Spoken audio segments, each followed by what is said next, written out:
13 दिन तक आवाज आ रही थी अंदर से, खट खुट खट खुट खट खुट। अच्छे कर रहा हूँ 12 ज्योतिर्लिंग 4 धाम पैदल यात्रा। अभी मेरी 9 ज्योतिर्लिंग और 2 धाम हो चुका है।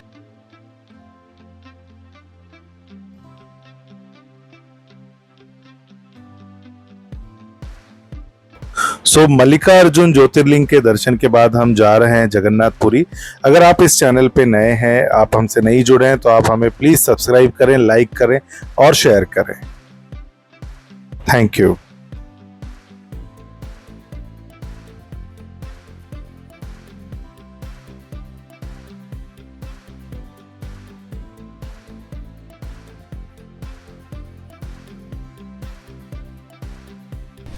हर हर महादेव। मेरा नाम है राज मजीठिया और मैं ऊना गुजरात से कर रहा हूँ 12 ज्योतिर्लिंग 4 धाम पैदल यात्रा। अभी मेरी 9 ज्योतिर्लिंग और 2 धाम हो चुका है।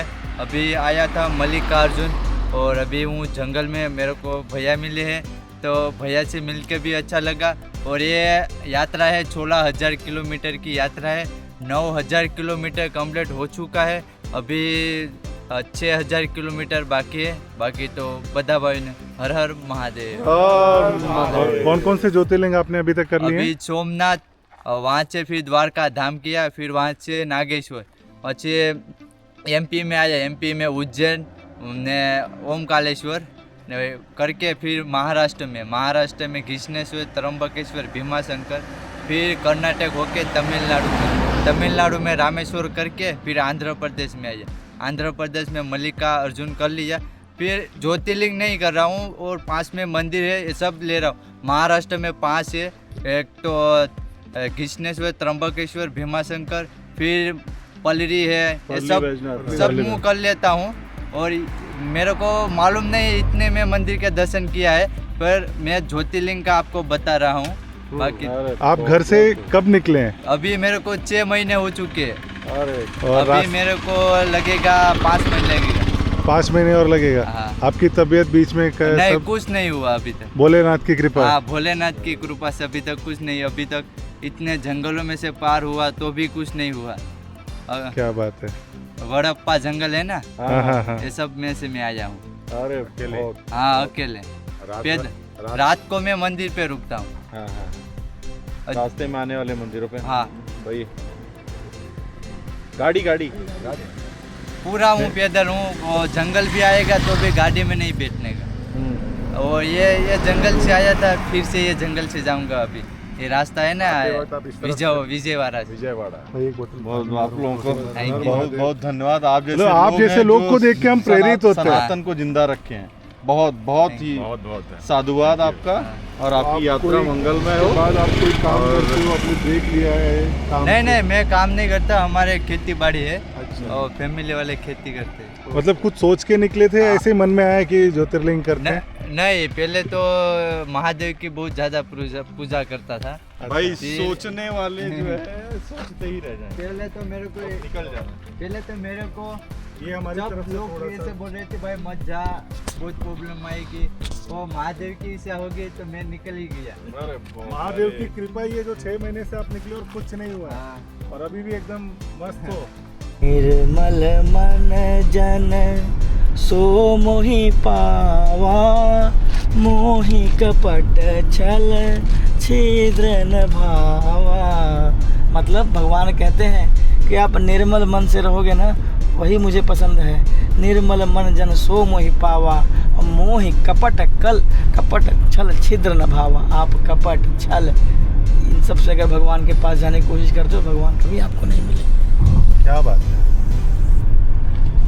क्या बात है। राजा का हम लोग जा रहे हैं पुरी। राजा का नाम तो मुझे याद नहीं आ रहा है फिलहाल इस वक्त। तो बात ऐसी है कि एक दिन राजा को सपने में आया कि हमारे भव्य मंदिर का निर्माण करो। अच्छा। तो राजा ने ढूंढा, बहुत लोग को ढूंढा, तो जाकर विश्वकर्मा जी पे सुई अटकी उनकी कि यही बनाएंगे। पर जब विश्वकर्मा जी आए तो बोले कि जब हम मूर्ति जा रहे हैं भगवान की मूर्ति बनाने, पर उस मूर्ति को जब तक कंप्लीट नहीं होगा कमरे को कोई नहीं खोलेगा। अच्छा। अब 14 दिन तक लगातार 13 दिन तक आवाज आ रही थी अंदर से, खट खुट खट खुट खट खुट।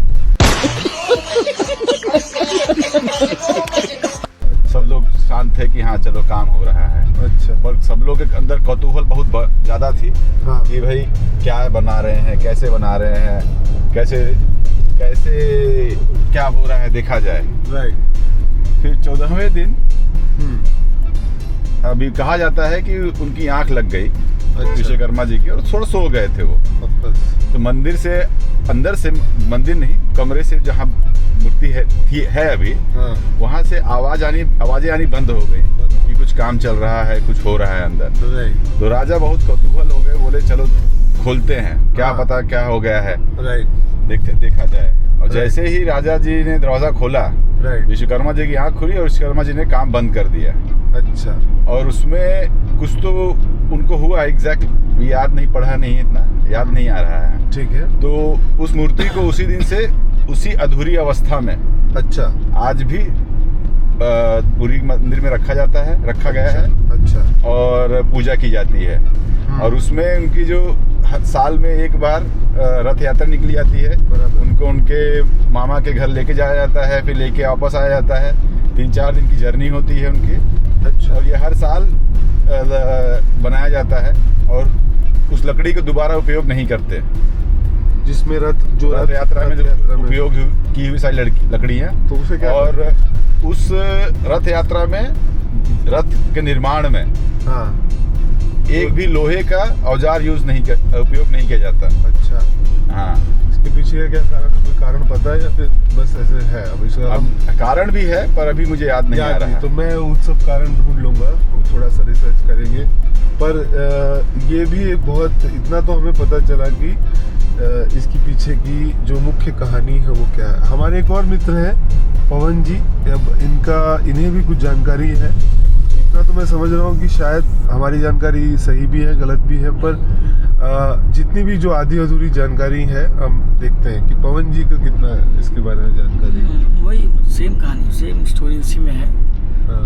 उसमें कुछ चीज़ नहीं है, मतलब वही वो खोल देते हैं तो। और वो जो भगवान की मूर्ति है, लकड़ी की मूर्ति है। अच्छा। मूर्ति भगवान की लकड़ी की, हर साल मतलब जब वो होता है तो चेंज भी होती है, 12 साल में चेंज होती है मूर्ति। हाँ। तो लकड़ी की मूर्ति वापस बनती है। तो वो जो ओरिजिनल मूर्ति थी जो वो हमेशा चेंज होती रहती है। उसमें सिर्फ चेंज क्या होता है मालूम है? उसमें एक पदार्थ है, उसको बोलते हैं, कहते हैं कि वो श्री कृष्ण का हृदय है। जब श्री कृष्ण की बॉडी जली तो हाँ। उसका सब पार्ट नहीं जला, सब पार्ट जल गया, सिर्फ हृदय नहीं जला। और अच्छा। हृदय को प्रवाहित कर दिया गया था। हृदय आके उड़ीसा में पुरी के तट पे था। हाँ। जब राजा को वो स्वप्न आया था, राजा स्वप्न में देखा गया कि ये मेरा पदार्थ है, इसको लेके तुम मंदिर बनाओ। तो फिर वो उस पदार्थ को रख के वो मंदिर बनाया गया है। तो हर 12 साल में जब उसका होता है, 12 साल में, 12 साल में जब वो होती है पदार्थ बदलने की, मतलब मूर्ति बदलने की प्रक्रिया होती है, तो पूरे उड़ीसा की लाइट बंद कर दी जाती है। पूरी की लाइट, पूरे डिस्ट्रिक्ट की लाइट बंद कर दी जाती है। अच्छा। और जो पंडित जी करते रहते हैं ट्रांसफर, उनकी आँख पे पट्टी होती है, वो ट्रांसफर करते हैं उस दिव्य पदार्थ को नई वाली उसमें। यही तो कहावत है।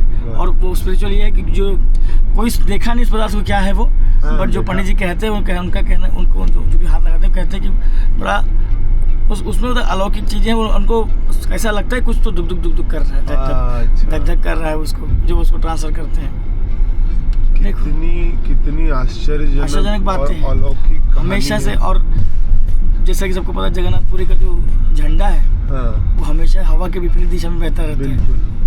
तो ये मैंने भी कुछ दिन पहले जो है ये पढ़ा था कहीं पर, और आज अभी तक इसका कोई वैज्ञानिक ठोस कारण मुझे तो नहीं मिला कहीं पर भी कि वह झंडा हवा के विपरीत दिशा में किस तरह से लहराता है।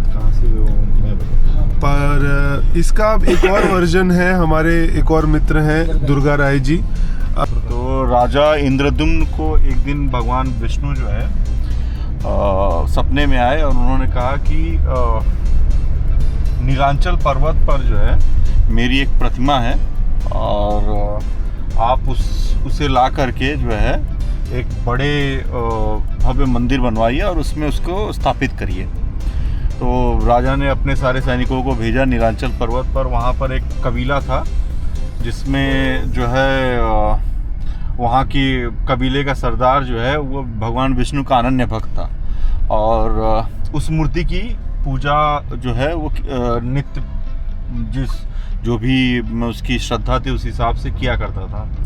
तो राजा ने उसको जो है बहुत आग्रह किया कि भाई ये मुझे मूर्ति दे दो, भगवान विष्णु ने मुझे आज्ञा दी है और इसको हम स्थापित करेंगे। लेकिन वो इतना प्यार करता था उस मूर्ति से कि उसने मना कर दिया। फिर उसके बाद राजा ने बोला कि भाई बलपूर्वक ये नहीं लेना है। तो मंत्रियों ने सलाह दी कि उनके सेनापति या किसी, वो मुझे एग्जैक्टली याद नहीं है, उन्होंने उसकी पुत्री से विवाह करवाया उसका, अपने एक विश्वासु का। और फिर वो भाई अब दामाद हो गया, तो दामाद ने रिक्वेस्ट की कि और वो उसको ना एक कहीं गुफा में जो है छुपा के करके रखते थे, मतलब सबको मालूम भी नहीं था कि कहाँ पर है। तो वो बोले कि भाई मुझे जो है वो मूर्ति देखनी है और आप मुझे जो है लेकर के चलिए।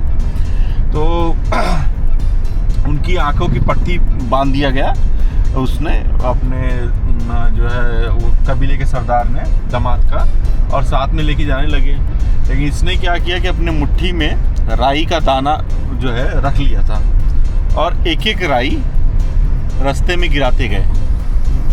ठीक है, रास्ता पता चल जाएगा जिससे। अब उसके बाद वहाँ पे उन्होंने जाकर के दर्शन किया, बहुत ही भव्य, बहुत ही अलौकिक मूर्ति थी।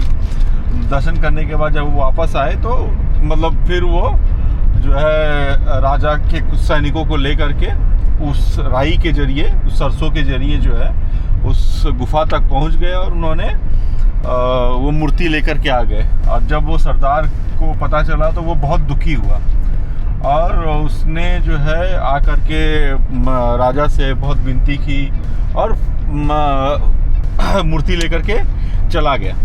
तो जब जाने लगा तो इन्होंने भगवान विष्णु से आराधना की और बोली कि भाई हम आपके कहने पे ये दे तो दे रहे हैं, लेकिन आप मेरे पास आइए और मैं आपके लिए मंदिर बनवाता हूँ। तब भगवान विष्णु ने उन्हें आश्वासन दिया था कि आप जो है चिंता ना करें, मैं आपके पास आऊँगा ज़रूर।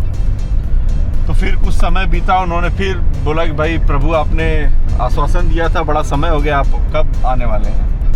तो बोलते हैं कि ठीक है, आपको द्वारका से जो है एक लकड़ी का टुकड़ा जो है आएगा समुद्र मार्ग से, आप उसको लीजिए और उसी में जो है हमारी प्रतिमा बनवाइए। ठीक है, और एक अनुमानित समय बता दिया। उनके सैनिक लगे ढूंढने, बाद में वो लकड़ी का टुकड़ा मिला उनको समुद्र के किनारे से आते हुए, पुरी के तट पर लगा। अब वो इतना वजनदार टुकड़ा था कि कोई उसको उठा ही नहीं पा रहा था। बड़े बड़े बलशाली, बहुत हाथी घोड़ा लगाए गए उसको उठा करके लाने के लिए, लेकिन कोई उठा नहीं पा रहा है। तब किसी मंत्री ने राजा को सलाह दी कि भाई भगवान का अनन्य भक्त वो सरदार है, उसको बुलाया जाए। तो उनको बुलाया गया और वो आदमी इतने लोग, सब लोग नहीं उठा पाए और उन्होंने अकेले जो है उठा करके लेकर के आके रख दिए। तो जो वो प्रस्तावित जो जगह थी जहाँ पे मंदिर बनने वाला था, अब वहाँ रखा गया। अब खोज चालू हुई कि भाई इसे बनाएगा कौन? इस लकड़ी के टुकड़े से भगवान की प्रतिमा बनाना ये आसान बात तो है नहीं। तो बहुत जब सब कुछ होने के बाद अंतिम में सुई अटक जाती है कि जब भी जो है इस तरह की कोई चीज़ होती है तो भगवान विश्वकर्मा का नाम याद आता है लोगों को। तो भगवान विश्वकर्मा जब आए तो उनकी एक शर्त थी कि मैं एक कमरे में बंद रहूँगा और जो है मूर्ति का निर्माण करूँगा, लेकिन जब तक कि मैं अंदर से कमरा न खोलूँ उसे कोई खोलेगा नहीं। तो भगवान विश्वकर्मा उस लकड़ी के टुकड़े से जो है 3 मूर्तियां बना रहे थे। और ये पहला एक मंदिर आपको होगा जो कि चर्चित है, जिसमें कृष्ण भगवान की बहन सुभद्रा जी का भी मूर्ति है इसमें। तो जो आप 3 मूर्ति देखते हैं वो कृष्ण, बलराम और सुभद्रा है।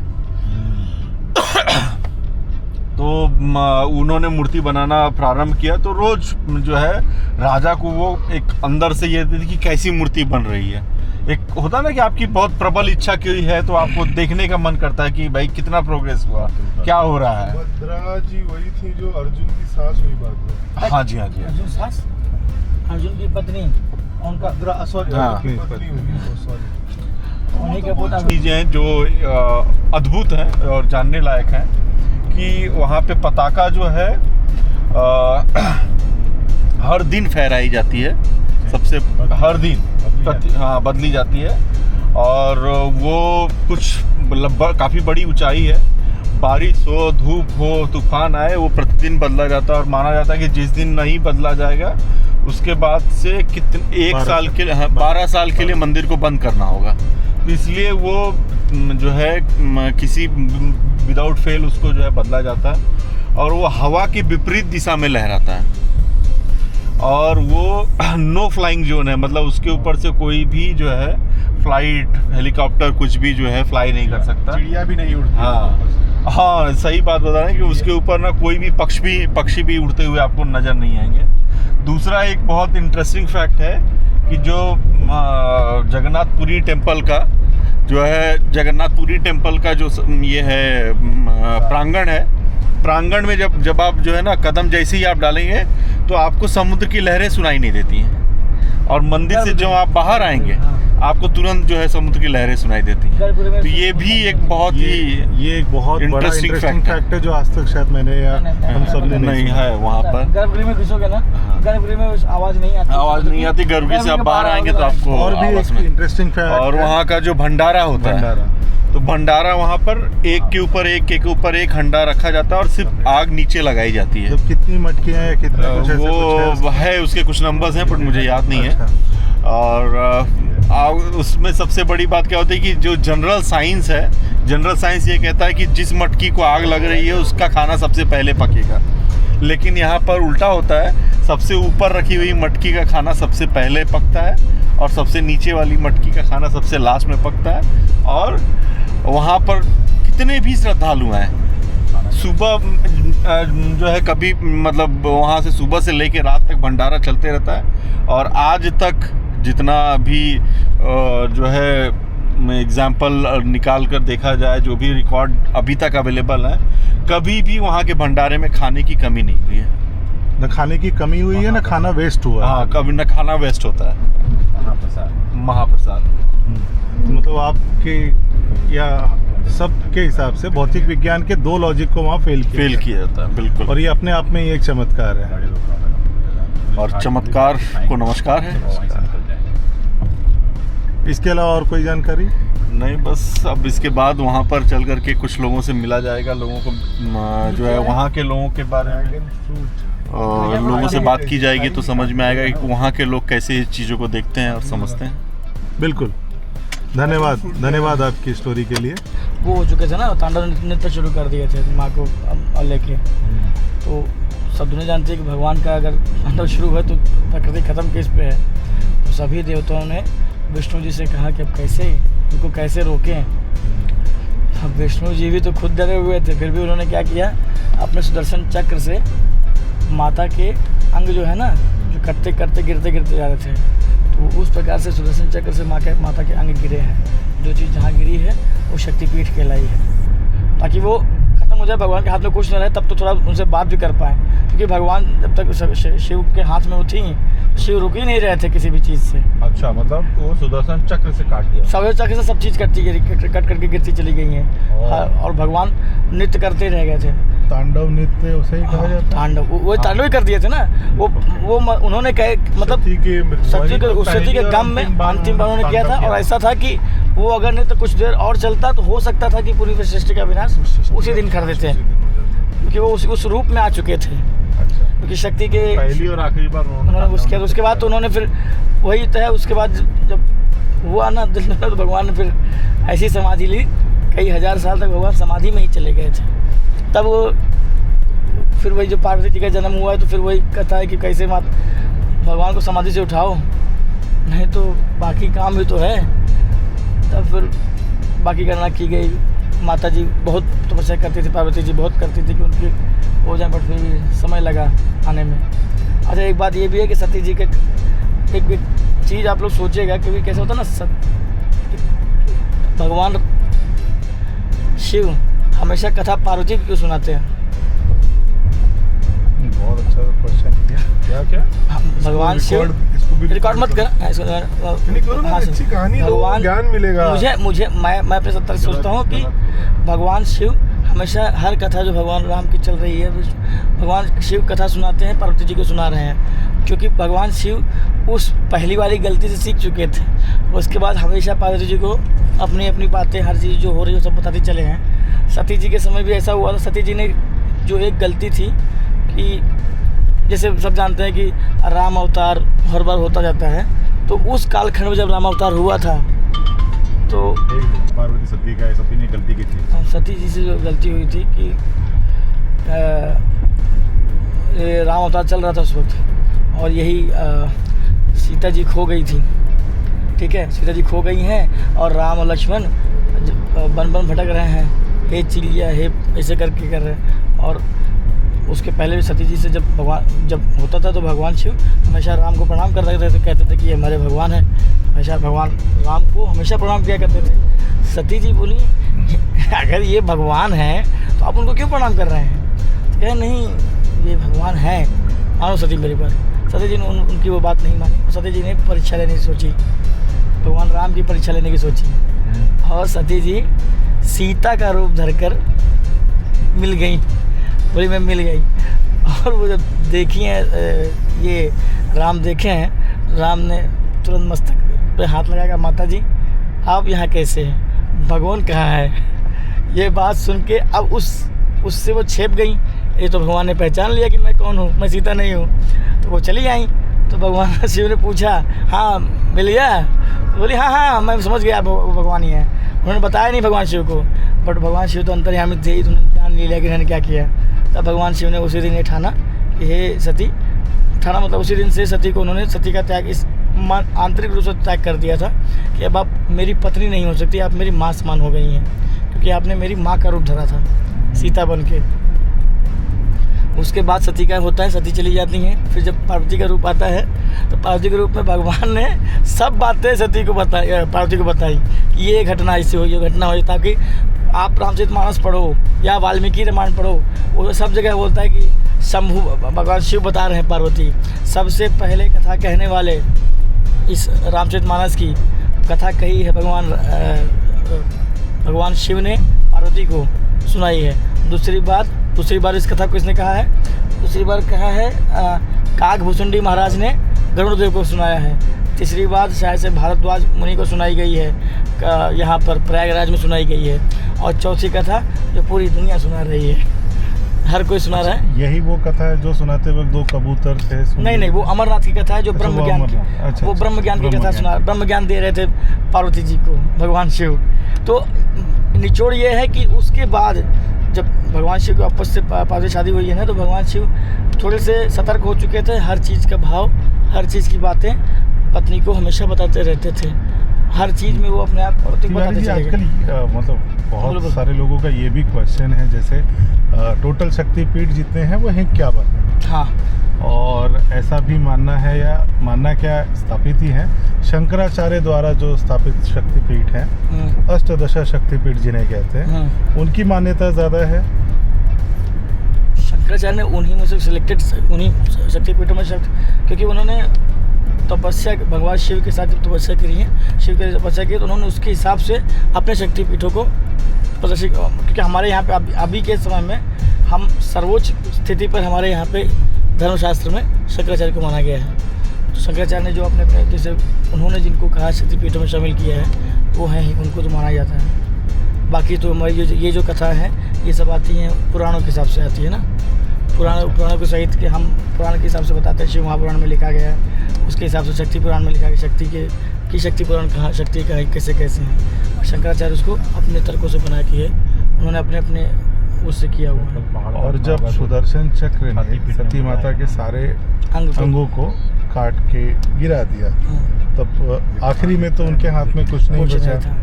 तब फिर जब वो बोध हुआ भोलेनाथ को, तब क्या वो मतलब क्रोधित हुए, रोने लगे या अशांत हुए? राम दोस्तों, हम मल्लिकार्जुन से निकल चुके थे 11:30 बजे और इस वक्त घड़ी में बज रहे हैं 5:15। और इतनी लंबी यात्रा करके अब जो हमारा अगला गंतव्य है वह एक शक्तिपीठ है। यहाँ पर हम विजयवाड़ा के पास इस शक्तिपीठ में जाएंगे। इस जगह की जानकारी हमें उतनी ज़्यादा तो नहीं है, क्योंकि हमने ये ऑन द वे सर्च किया कि हमारे मार्ग पर ही एक शक्तिपीठ हो रहा है। तो हमने ये भी डिसाइड किया था कि अगर ज़्यादा मार्ग से भटके बगैर अगर रास्ते में कोई और मंदिर या और कोई तीर्थ स्थल आ जाता है तो हम उसे ज़रूर करेंगे। तो अब हम यहाँ पर आ चुके हैं विजयवाड़ा में। तकरीबन हम 40 मिनट में वहाँ पर पहुँचेंगे उस शक्तिपीठ पर, और इसे कहते हैं हमारी आम बोलचाल की भाषा में बोनस। तो ये हमारे लिए एक बोनस दर्शन है और हम सब बहुत उत्सुक हैं उस जगह को जानने के लिए, क्योंकि हम पांचों को बाकी जहाँ भी हम जाते हैं उसकी कुछ ना कुछ जानकारी होती है और बहुत हद तक हम उसका रिसर्च करते हैं। ये क्योंकि अभी पता चला है, हमारे जो मित्र हैं दुर्गा राय जी, उनके साले साहब हमको बहुत जीजा जी सॉरी ये साले साहब एकदम इन्होंने वक्त बदल दिया, जज्बात बदल दिए, जिंदगी बदल दी। एक अब हुए वो जीजा हुए। तो जीजा सफ़र में एक जन मिले थे जो आपने शायद देखा होगा, जो कि हमें लगता था कि हम कर रहे हैं पर हमसे बहुत ज़्यादा लोग चलते हैं। पैदल यात्रा उन्होंने पूरी ज्योतिर्लिंग की तय की थी, जो कि एक साल लगभग 1 साल 6 महीने वो यात्रा कर चुके हैं और 5 महीने करने वाले। तो पूरे साल वो पैदल पूरी ज्योतिर्लिंग यात्रा कर सकते हैं। तो हमारे दिन का चौथा दिन है। हम प्रोफेशनल व्लॉगर नहीं है दोस्तों, तो हमारे लिए ये सब बहुत नया है, पर बहुत आनंद आ रहा है, उत्सुकता आ रही। कोई भी गलती हो, कहीं भी आपको लगे कि कंटिन्यूटी ब्रेक हो रही है, प्लीज़ अपना फीडबैक दीजिए। और हाँ, प्लीज़ हमारे चैनल को लाइक, सब्सक्राइब और कमेंट कर आशीर्वाद दीजिए, क्योंकि हमें आपके सहयोग से ही हम आगे बढ़ सकते हैं। धन्यवाद। और आप देख सकते हैं हमारे बाकी सबका चेहरा, बाकी सबकी बातें तो आपको हमने सुना दी हैं। हमारे सामान की हालत भी आप देख सकते हैं पीछे। काफ़ी अच्छे तरीके से हमने उसे एडजस्ट करके रखा है अपने हिसाब से। 15 दिन का सफ़र, यानी 15 दिन के कपड़े, खाना और जो भी सामान लगता है, और हम पूरी तैयारी के साथ आए। इतनी अच्छी तैयारी तो मैंने भी अपने जीवन में कभी न की थी न देखी थी। और हेल्दी भी नहीं खाया था मैंने कभी। हमने रास्ते में ड्रैगन फ्रूट खाया दोस्तों, और इस तरीके से खाया जैसे लोग आमतौर पे अमरूद को खाते हैं। एक आदमी 2 भकस रहा था ड्रैगन फ्रूट। पर ये हेल्दी भी है, अच्छा भी है। ऑन द वे हमने मखाना लिया था, शेंगदाना, बादाम और काजू एंड फ्रूट्स काफ़ी खा रहे थे, और सूर्यमुखी के बीज खा रहे हैं, पंपकिन सीड्स, के बीज खा रहे हैं हम, ताकि हमें बहुत ज़्यादा टाइम ना वेस्ट करना पड़े ब्रेक के लिए। उसी का कारण है कि इतना ड्राइव करने के बावजूद हमारी उत्साह में आपको कहीं भी कोई कमी नजर नहीं आ रही होगी। चलिए, बहुत ज्यादा बातें ना करते हुए मिलते हैं अगले गंतव्य पर। कितना भव्य और सुंदर मंदिर है। ये है गोदावरी रिवर और इसके ऊपर बड़ा सा ट्रेन का ब्रिज। ट्रेन का ब्रिज उस तरफ है, ट्रेन का ब्रिज उस तरफ है, जो कि आपको जूम करके भी नहीं दिखेगा। चलना गाड़ी डालेंगे उधर, देखना कैसे देखते हैं। इस साइड जो मैं ब्रिज कह रहा था, ब्रिज नहीं एक्चुअली ये डैम का फाटक है। डैम का फाटक है, उस तरफ नदी है। हाँ यार, इधर पानी है, उधर पानी नहीं ये है। गोदावरी नदी देखिए पीछे हो रहा है सनसेट। उसमें जा रहा है ना, जो गेट खुलेगा तो पानी आएगा। सतीश आगे से ले, तेरे को जो इस साइड दिखा पानी है, इस तरफ डैम का पानी है, जो कि एक बहुत बड़ा स्रोत है विजयवाड़ा के पीने की पानी की समस्या और खेती की समस्याओं का। और इस तरफ है रिवर, जो कि बिल्कुल ड्राई हो चुकी है, क्योंकि पानी छोड़ा ही नहीं है। वो उधर है, ऊपर वो देख, तेरा फोटो उधर है। हाँ वो है, तो एंट्री नीचे से जाना ऊपर है। हाँ, तो तू बोला इधर मंदिर है, इधर भी नहीं है। मंदिर नहीं है, वही मंदिर है। कितना? 5 रुपीज ना, 5 रुपीज, 50। 1 और 50 रुपीज। पहुंच गए माता के श्री क्षेत्र में। अब जा रहे हैं हम दर्शन के लिए। वहाँ पे भी शायद कैमरा अलाउड नहीं है। हाँ, कैमरा ये सब अलाउड नहीं है, तो हमें कैमरा यहीं छोड़ के जाना पड़ेगा। आप ये देख सकते हैं ऊपर पूरा दिखा रहा मंदिर, कम से पूरा से पूरा दिखाऊंगा। ये देखिए, ये है वो मंदिर। ये है यहाँ का छोटा सा मार्केट, वर्ला देवी मंदिर है।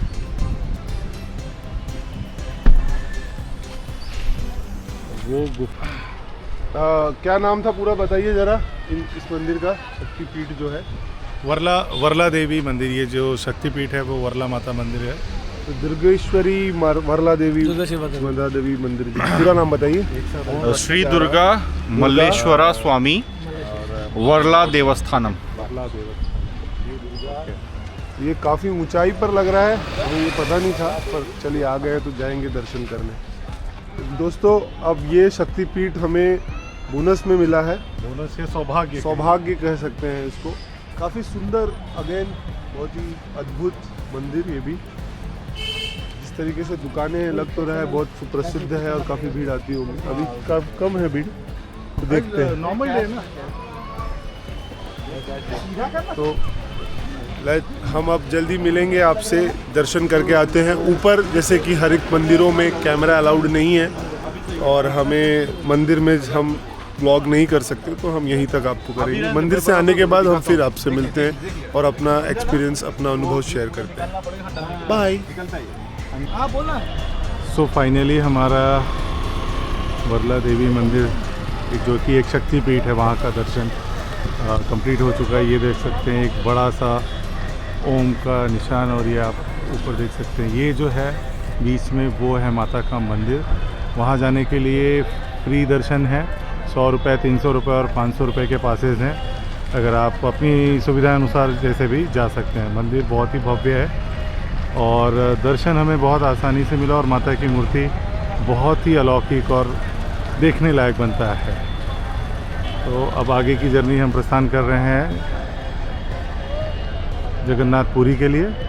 तो आइए चलते हैं, हमारी गाड़ी रेडी है, तैयार खड़ी है।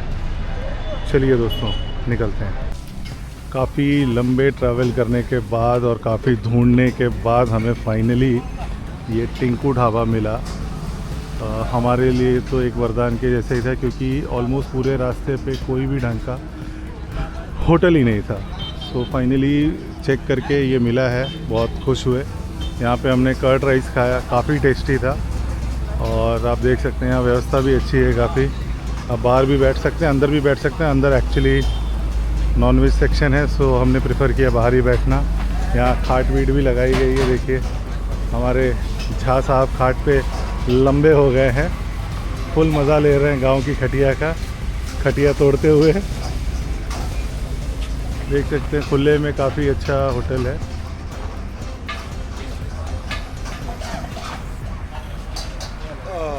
लो आप भी कुछ कहो। बहुत समय भटकने के बाद हमें खाना मिला, और जब आप पूरे दिन भूखे रहते हो और उसके बाद खाना मिलता है, वो भी अच्छा खाना था। हमने क्योंकि हम सिर्फ इस वक्त सात्विक भोजन कर रहे हैं, तो तेल मसाला कम खा रहे हैं, तो हम ज़्यादातर डिनर में दही चावल या कर्ड राइस जो बोलते हैं वो खा रहे हैं, और काफ़ी लाइट होता है। पर काफ़ी हाईवे के आसपास यहाँ पर एक चीज़ हम बताना चाहेंगे कि अगर आप वेजिटेरियन हो और ट्रैवल कर रहे हो, कोस्टल एक्सप्रेस हाईवे है ये, तो काफ़ी ज़्यादा ऑप्शन नहीं है आसपास अच्छा खाने का।